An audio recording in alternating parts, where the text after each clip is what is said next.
Assalamualaikum everyone. I hope you are doing well. Welcome to EL Zone.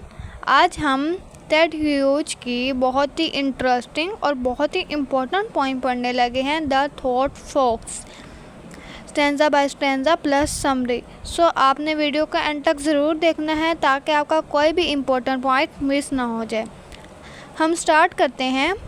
ये जो poem है पहले poet के माइंड में एक क्रिएटिव थॉट की फॉर्म में पैदा होती है, फिर ये थॉट आहिस्ता आहिस्ता डिवेल्प होता है और पोइट की इमेजिनेशन और वर्ड्स के ज़रिए आखिर में एक रिटन पोइम बन जाती है। Then we move to the first stanza. Poem के स्टार्ट में पोइट मिडनाइट के वक्त अकेला बैठा हुआ है और पोइम लिखने की कोशिश कर रहा है। उसके सामने एक ब्लैंक पेज है, इसलिए अभी उसके पास कोई क्लियर आइडिया नहीं है। वो अपनी इमेजिनेशन में एक डार्क और साइलेंट जंगल देखता है। क्लॉक की टिक टिक उसकी लोनलेस को बताती है, लेकिन इस कंप्लीट साइलेंस के बावजूद पोइट को फील होता है कि उसके नज़दीक कोई मिस्टीरियस चीज़ ज़िंदा है। ये मिस्टीरियस प्रेजेंस असल में क्रिएटिव थॉट या पोइटिक इंस्पायरेशन को रिप्रेजेंट करती है, जो आहिस्ता आहिस्ता पोइट के माइंड में डिवेल्प होना शुरू हो रही है। देन हमारे पास आ जाता है सेकंड स्टैंजा। इस स्टैंजा में पोइट विंडो से बाहर देखता है, लेकिन डार्कनेस की वजह से उसे बाहर कोई स्टार नज़र नहीं आता।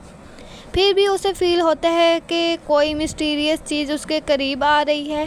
ये प्रेजेंस बाहर की दुनिया से ज़्यादा उसकी इनर इमेजिनेशन से रिलेटेड है। इस तरह पोइट के माइंड में क्रिएटिव आइडिया स्लोली डिवेल्प होना स्टार्ट होता है। देन हमारे पास आ जाता है थर्ड स्टैंजा। इस स्टैंजा में अब पोइट की मिस्टीरियस इंस्पायरेशन एक फोक्स की फॉर्म में नज़र आती है। फोक्स बहुत क्वाइटली और केयरफुली डार्क जंगल में मूव कर रहा है। उसकी नोज़ ट्विंग्स और लीव्स को टच करती है और उसकी आइज़ उसकी मूवमेंट को गाइड करती हैं। Now and now and now की रेपिटेशन फोक्स की ग्रेजुअल मूवमेंट को शो करती है, जैसे वो स्टेप बाय स्टेप पोइट के करीब आ रहा हो। सिम्बॉलिकली फोक्स पोइट के क्रिएटिव आइडिया को रिप्रेजेंट करता है, जो पहले अनक्लियर था लेकिन अब आहिस्ता आहिस्ता क्लियर और विजिबल होता जा रहा है। देन हमारे पास आ जाता है फोर्थ स्टैंजा। इस स्टैंजा में पोइट हमें बताता है कि जो फोक्स है वो स्नो पर अपने जो पाँव के निशान हैं वो छोड़ रहा है और ट्रीज़ के दरमियान आगे बढ़ रहा है। वो केयरफुली मूव करता है, लेकिन फिर भी कॉन्फिडेंस के साथ अपनी डायरेक्शन में नहीं जा रहा। फोक्स के जो पाँव के निशान हैं वो पोइट के क्रिएटिव थॉट की प्रोग्रेस को रिप्रेजेंट करते हैं। अब पोइट का आइडिया सिर्फ एक फीलिंग नहीं रहा, बल्कि ग्रेजुअली स्ट्रॉन्गर हो रहा है। देन हमारे पास आ जाता है फिफ्थ स्टैंजा। इस स्टैंजा में अब फोक्स पोइट के और ज़्यादा करीब आ चुका है। पोइट को डार्कनेस में उसकी ब्राइट ग्रीन आइज़ क्लियरली नज़र आती हैं। फोक्स कम्प्लीटली फोकस्ड है और अपने पर्पस के साथ मूव कर रहा है। इस पॉइंट पर क्रिएटिव आइडिया भी पोइट के माइंड में बहुत स्ट्रॉन्ग और क्लियर हो चुका है। पोइट को अपनी इंस्पायरेशन इतनी करीब से और इतनी साफ नज़र आ रही होती है, इतनी अच्छे से फील होती है कि वो ऑलमोस्ट उसे फिज़िकली अपने सामने देख सकता है। इसलिए फोक्स का क्लोज़र और क्लियर होना क्रिएटिव इंस्पायरेशन के स्ट्रॉन्ग और फोकस होने को शो करता है।